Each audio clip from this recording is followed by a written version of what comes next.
భద్రాద్రి కొత్తగూడెం జిల్లా మొద్దులగూడెం ఏకుల పోతమ్మ ఆలయం సమీపంలో ఆయిల్ ట్యాంకర్ బోల్తా పడింది. అశ్వరావుపేట నుండి సత్తుపల్లి వైపు వస్తుండగా ఈ ఘటన చోటు చేసుకుంది.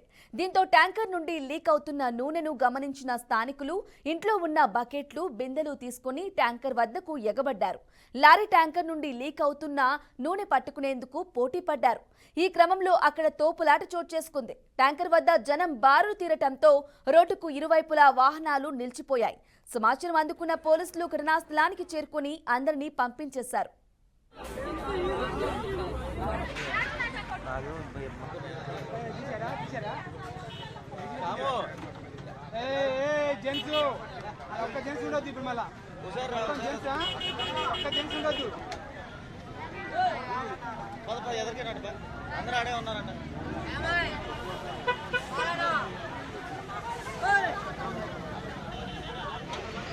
మొత్తం చెప్తున్నారా?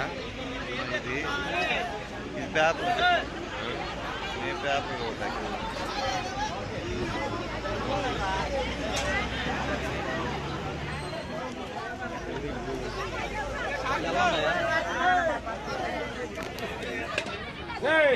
ఊరే కవతలే రారా